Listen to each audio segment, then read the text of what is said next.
자, 우리 HLB 주주님들 그리고 머니코드 구독자 여러분들 반갑습니다. 김 대표입니다.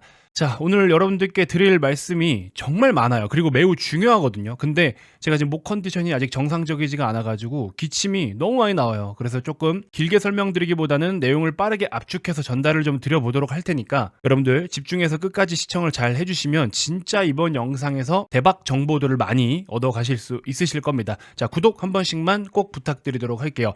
자, 일단은 큰 주제에 있어서 오늘 말씀드릴 부분이 뭐냐면 2, 3년 만에 한 번 오는 기회인데 한 넉넉하게 1년 정도만 묻어두면 10배 정도 상승 가능한 종목이 무려 2개나 포착이 됐다라는 겁니다.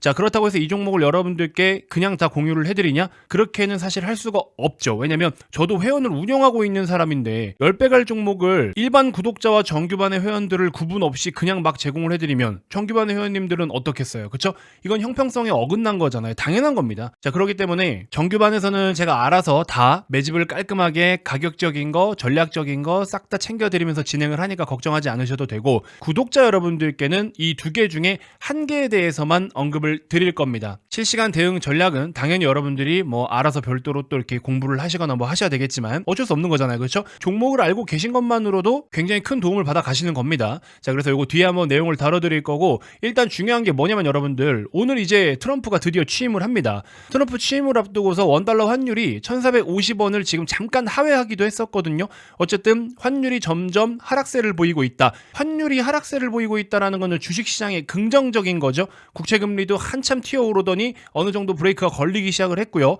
물론 이제 조만간 일본 BOJ에서 금리 인상을 할 가능성이 있지만 이것 때문에 뭐 대규모로 자산이 이탈되거나 머니무브가 크게 일어난다거나 뭐 엔캐리 트레이드 청산 물량들이 대규모로 쏟아진다거나 그런 건 없어요. 그렇게 일어나지도 않고 그런 자금들의 규모도 여러분들이 생각하시는 것처럼 그렇게 크지도 않고요. 실제로 일본은 금리를 계속 올려야 된다라는 방향을 그리고 스탠스를 고수하고 있는데, 그러면 결국에 금리 올리는 거는 당연히 뭐 빼박이니까 트레이딩하는 사람들은 이미 다 청산을 하지 않았겠습니까? 그렇죠? 그렇기 때문에 8월 5일에 있었던 그 블랙 먼데이 때, 그때가 이제 일본이 금리를 갑자기 깜짝스럽게 올리면서 우리 막 서킷 브레이커에 사이드카 걸리고 난리가 났었잖아요. 그런 일이 다시 벌어지진 않아요. 확률상 그렇게까지 폭락이 올 것 같진 않습니다. 어쨌든 원달러 환율 뭐 1,500원도 돌파하니 1,600원까지 가니 뭐 여러 이야기 나오고 있지만 우리나라 어쨌든 정치적인 불확실성 하나씩 해소되어 가고 있는 국면이고, 트럼프 취임했고 오늘 이제 밤에 행정명령 한 100가지 정도의 사인을 한다라고 했는데 뭐 어떤 내용이 나올지는 또 지켜는 봐야 되겠지만 어쨌든 그 날짜에 임박했잖아요. 그러니까는 주식시장은 불확실성을 가장 싫어하는데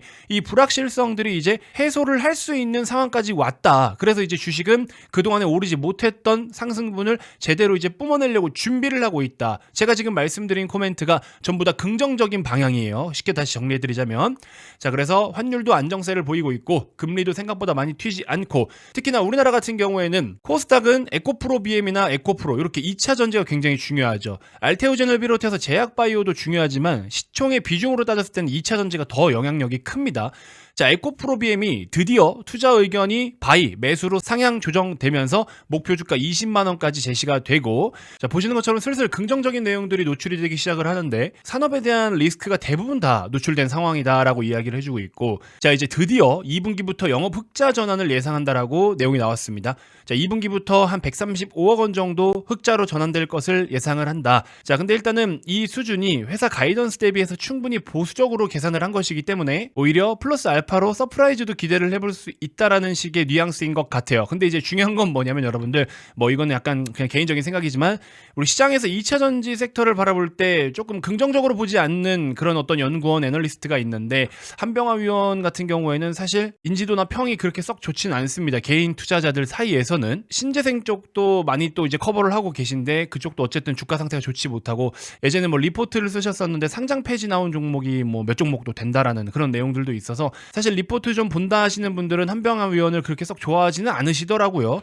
이건 뭐 그냥 하여튼 여론이 그렇다라는 거. 그래도 일단은 숫자는 이렇게 또 우리가 긍정적으로 의미 있게 볼 수 있게 방향 자체를 좀 전환할 수 있는 기대감. 자, 어쨌든 뭐 에코프로 BM 중심으로 해서 2차 전지 주요 소재들이 이런 식으로 방향을 돌려줄 수 있다면 그러면 코스닥도 추가적인 상승이 당연히 가능하겠죠. 그럼 제가 여러분들께 그렇게 오랫동안 많이 말씀드렸던 지수 자체에 투자하는 코스닥 150 레버리지 같은 것들도 수익이 꽤 괜찮게 나타날 수 있겠죠. 못 먹어도 고를 해야 된다라고 제가 여러분들께 수차례 말씀을 드렸고, 그런 가격 대비해서 지금까지도 대략적으로 한 20% 언저리 상승을 보여주고 있는데, 충분히 추가적으로 더 좋은 모습을 보여줄 수 있는 위치까지 지금 고개를 들어주고 있습니다. 자, 제가 여러분들께 항상 강조를 많이 드렸죠. 특히 1분기 먹거리가 정말 많을 거라고 여러분들께 말씀을 드렸고, 발목을 잡던 매크로라든지 그다음에 지수 상승을 또 억누르던 이런 시가총액 상위 주요 종목들이라든지, 자, 이런 것들이 이제 전체적으로 하나씩 다 개선되어 가는 분위기잖아요. 그러면 시장 자체를 더 긍정적으로 봐야 된다라는 겁니다. 자, 아무튼 이런 상황 속에서 우리 1년 정도만 묻어두면 진짜로 10배 상승 가능한 종목이 제 눈에 지금 2개 정도 들어왔는데, 아이고 이 양반아, 말이 10배지 10배 어떻게 올라가냐라고 생각하실 수 있는데, 여러분들 아니 이미 10배짜리 이상은 여러분들 다 경험하셨잖아요. 대표적으로 에코프로 같은 경우에 보시면 여기 1000% 이상 오르지 않았습니까? 한 2년 전에 다 경험하셨잖아요. 그쵸? 에코프로도 1000% 이상 오른 종목이고, 금양 같은 종목도 보시면 바닥에서 1000% 이상 올랐죠. 1000%가 뭡니까? 뭐 3000% 이상 올랐던 종목인데, 그쵸? 자, 그리고 오늘 실적이 나온 HD 현대일렉트릭 같은 종목도 보시면 1000%가 뭐예요? 7000%씩 올랐는데, 이런 종목은, 그쵸? 단기간에 뭐 며칠 만에 10배 간다 이게 아니잖아요. 이런 식으로 진짜 어디서 매수를 해야 돼 싶을 정도로 매수할 틈을 안 주면서 꾸준히 10배씩 올라가는 이런 종목들이 이미 우리 일상에 계속 있어요. 근데 여러분들은 이런 거를 나중에 환호할 때, 막 남들이 관심 갖고 굉장히 인기가 많아질 때, 그때 사니까 문제인 거지, 이미 여러분들 일상에는 10배 이상 올라갈 수 있는 종목들이 수두룩 빽빽합니다. 그래서 제가 그 종목을 지금 남들은 잘 안 보고 있는데 어디서 나오는지 한번 풀이를 해드려 볼까 합니다. 영상 꼭 끝까지 시청해 주시고요. 자, 우리 HLB 주주님들 이제 60일도 깨졌습니다. SMS 신청 마감하도록 할게요. 특이사항이 있을 때 문자를 보내드리는 거기 때문에, 나 신청했는데 왜 문자가 안 와요? 라고 하시는 분들이 있어요. 맨날 보내드리는 게 아니에요. 여태까지 딱 2번 보내드렸습니다. 매일 보내면 귀찮아지잖아요, 서로가. 그쵸? 다음번 HLB 특이사항이 발생됐을 때 그 문제점을 빠르게 제가 캐치하고 원인을 분석해서 내용을 발송해 드리는 거예요. 아무 때나 연락을 드리는 게 아니라. 자, 그래서 HLB에 대한 특이사항 발생 시 변동성에 대한 원인과 대응 전략을 문자로 빠르게 발송을 해드린다. 일이 터지고 나서 유튜브를 찾아보고 하면 늦기 때문에, 그래서 제가 문자로 보내드린다라고 말씀을 드렸죠. 자, 더불어 HLB가 쉰다고 해서 같이 쉬지 말라고 제가 분명히 말씀드렸습니다. HLB는 결국에 일정대로 차근차근 움직일 거예요. 그렇지만 올해 한국 시장, 특히 지금 1분기 24년 작년에 굉장히 억울하게 다 두드려 맞았던 것을 보상받을 수 있는 시기가 왔다. 그렇기 때문에 자산 분배를 효율적으로 잘 해야 된다라고 말씀을 드렸죠. 그래서 여러 가지 먹거리를 여러분들께 계속 아낌없이 제가 소개를 해드리고 있습니다. 1분기에 집중적으로 편입을 해야 될 만한 종목들까지 최근에 언급을 다 드렸고요. 자, 이 내용이 뭐냐면 여러분들 설명을 한번 제가 드려볼게요. 이거 혹시 받아보신 분들 기억하실지 모르겠습니다. 자, 잘 보시면 6월달이에요. 작성일이 6월달인데 6월달에 제가 2차전지 주요 종목 진단 유망주 투자 전략서 이렇게 해서 작성을 해서 신청하셨던 분들께 보내드렸었거든요.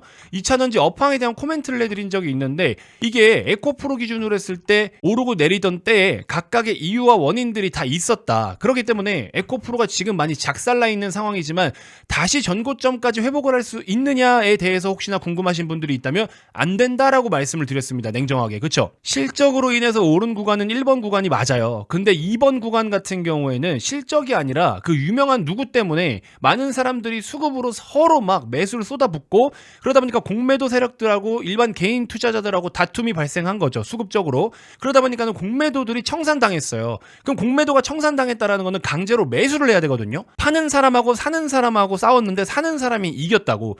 그래서 팔려고 하는 사람이 더 이상 못 파니까 다시 사서 갚아야 되잖아요. 그러니까는 주식을 다시 사. 근데 기존에 이겼던 매수 주체들 개인들이 또 더 사. 이러니까는 주가가 미친 듯이 올라간 거다. 이거는 기업의 펀더멘털로 올라간 게 아니에요. 이 1번 구간이 펀더멘털로 올라갔다라고 이야기할 수 있지만 2번 구간은 그냥 센티적으로 올라간 거기 때문에 이런 상황은 다시 발생하기가 힘들어요. 그래서 에코프로 기준으로는 전고점까지는 못 간다. 그렇게 제가 여러분들께 말씀을 드렸죠.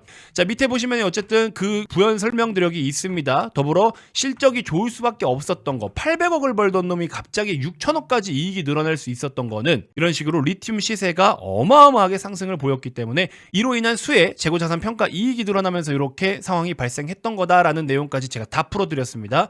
직접 한 글자 한 글자 다 적어서 리포트를 보내드렸었고, 자, 밑에 여기 쭉쭉쭉 보시면 이제 가장 중요한 게 이거예요. 그러면 지금 전기차 시장은 캐즘인데 이 캐즘 같은 경우에 해소가 된다. 그러면 다시 주가가 그래도 어느 정도 올라갈 수 있지 않을까요? 라고 또 질문하시는 분들이 있을 수 있는데, 맞습니다. 맞습니다. 캐즘이 해결이 되면 어느 정도 올라갈 수는 있겠죠. 근데 잘 생각해 봅시다, 여러분들. 과거 캐즘을 겪기 전, 캐즘이 이 정도로 가정했을 때 캐즘을 겪기 전에 전기차 시장 혹은 뭐 원자재 광물 쪽의 수요와 공급과 지금 수요와 공급은 사이즈가 다르다라는 거죠.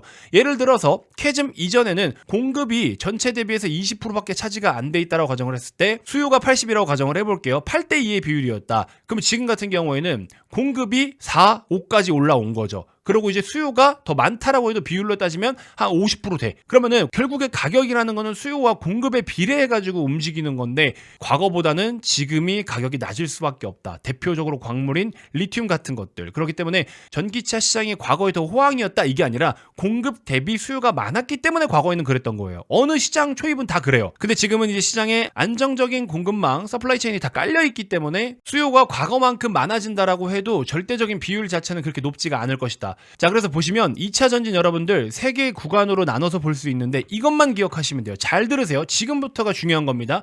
첫 번째 퍼스트 그레이드 구간이에요. 자, 어떤 신제품이 출시가 되고 대중들의 관심이 높아지고 제품이 본격적으로 출시가 된 지 오래되지 않아서 성장률 측면에서는 숫자 자체가 큼직큼직하게 데이터를 나타내줘요. 왜냐면 한 개도 팔지 못하다가 10개를 팔았어요. 근데 10개를 팔다가 20개를 팔았어요. 그러면 몇 프로 증가예요? 100% 증가죠. 모수 자체가 점점 숫자가 커지면 커질수록 어때요? 계속 10개씩 꾸준하게 팔고 있는데 자 100개까지 왔어.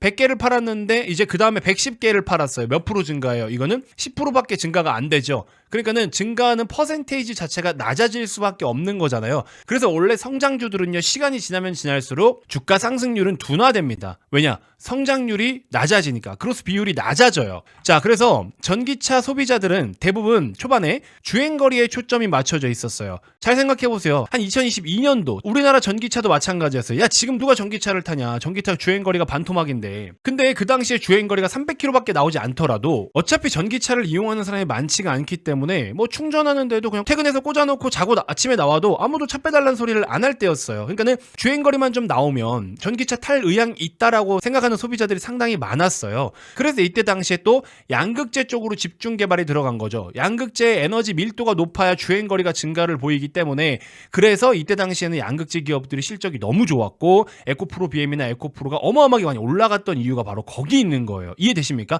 자, 그래서 소비자들은 어디에 초점이 두어져 있다? 주행거리가 길어야지 무슨 200-300km 어떻게 탈 거야 그거. 그래서 그 주행거리에 대한 걸 양극재 에너지 밀도를 높여서 해소가 됐고 그러면서 양극재 기업들이 주가가 진짜 10배 이상 올라가기도 했고 오케이? 이해되십니까? 자, 그럼 이제 잘 보세요. 세컨 그레이드. 지금이 이제 세컨 그레이드예요. 양극재가 그렇게 세팅이 다 끝났어. 근데 이제 주행거리가 됐는데 갑자기 전기차 더 안 사. 왜 안 사요? 그만큼이라도 전기차를 산 사람이 많아지니까 이제 충전할 데도 없고 충전하는데 너무 오래 걸려. 명절에 서울에서 부산을 못 가. 왜? 충전소를 들리면 진짜 몇 시간씩 기다려야 될 수도 있단 말이야. 그러니까 너무 불편해. 아직은 시기상조야라는 말이 너무 많아졌죠. 그러면 충전 인프라는 어차피 차근차근 늘어날 거지만 충전 인프라가 늘어난다라고 해도 일단은 고질적으로 어떻게 전기차의 충전 속도와 시간을 단축시켜줘야 되겠죠. 그러면 이제 그런 것들에 대한 불만을 해소하기 위해서 이제 어느 쪽으로 개발이 들어가고 어느 쪽으로 레벨업을 합니까? 충전에 관련된 건 뭐예요? 음극재라는 소재죠. 음극재.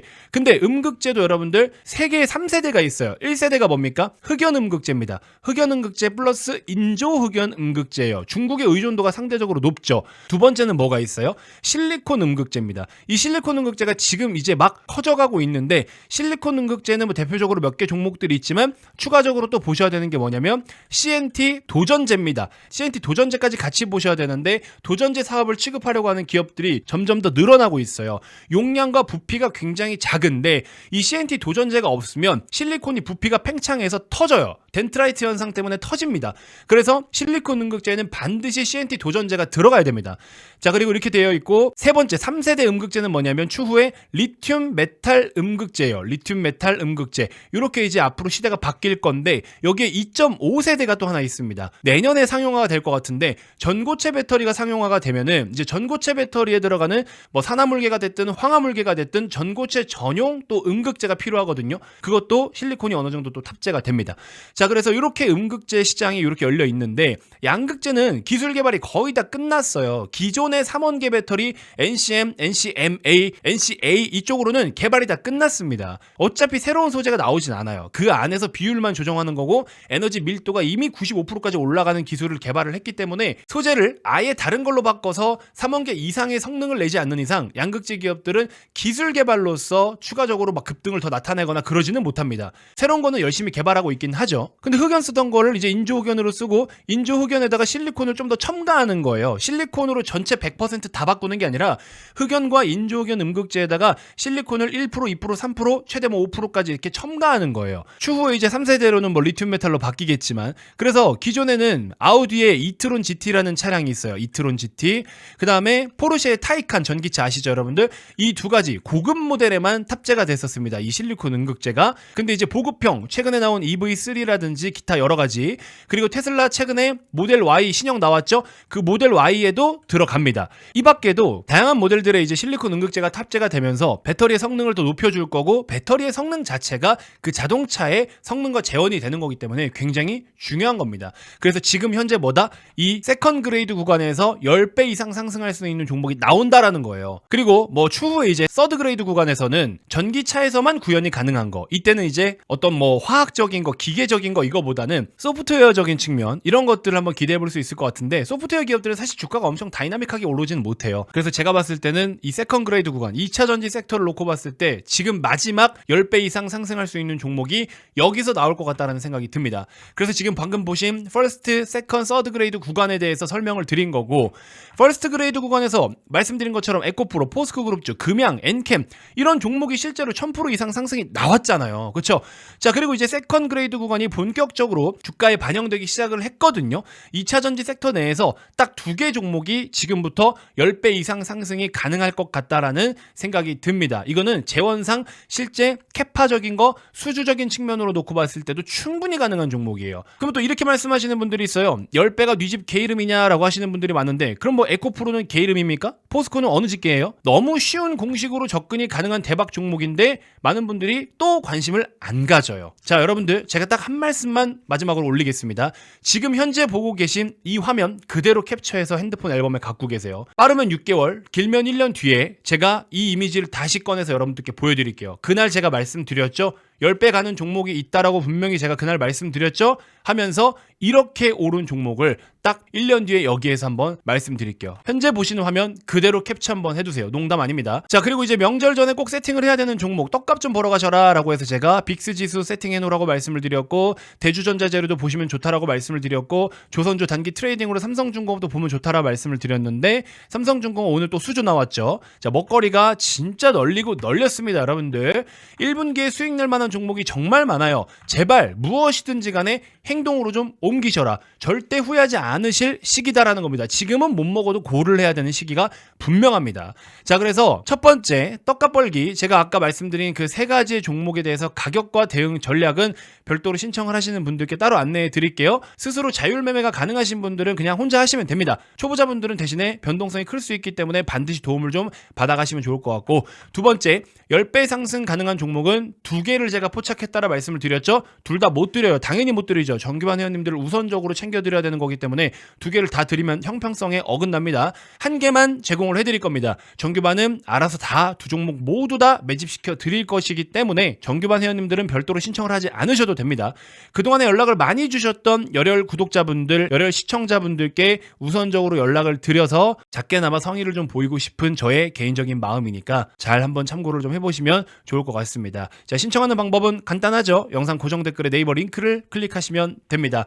HLB를 내가 몰빵을 해놓고 있더라도 여러분들 뭐 전체 자금을 옮기라는 게 아니에요. 내가 투자하고 있는 투자 자산에서 20% 30% 정도만 지금 시장에 트렌드한 것들로 옮겨서 포지션을 취하라는 겁니다. 절대 어려운 게 아니에요, 여러분들. 아시겠죠? 자, 목이 굉장히 간지러워서 영상을 좀 짧게 하려고 했는데 설명을 드리다 보니까 또 내용이 길어졌네요. 긴 영상 시청하시느라 너무 고생 많으셨고, 아마 느낌이 오실 거예요. 지금 뭘 해야 되겠다라는 느낌이 오셔야 됩니다. 됩니다. 안 오시면 문제가 있는 거예요. 느낌이 오셔야 됩니다. 영상 고정 댓글 네이버 링크 한 번 더 보시면 또 이런저런 설명 달아놨으니까 잘 한번 참고해 보시고 필요하신 정보 신청해 주시면 제가 마구마구 또 여러분들 돈 많이 벌 수 있게끔 아낌없이 제공해 드리도록 하겠습니다. 대신에 이렇게까지 해드리는데 구독을 안 누른다? 진짜 양심 없는 겁니다. 솔직히. 그쵸? 자, 그 정도는 해주실 수 있는 거잖아요. 구독 꼭 한 번씩 부탁드리도록 하겠습니다. 자, 이번 영상 이렇게 해서 마무리하도록 하겠고요. 내일 또 여러분들께 더 좋은 정보로 인사드리도록 하겠습니다. 고맙습니다.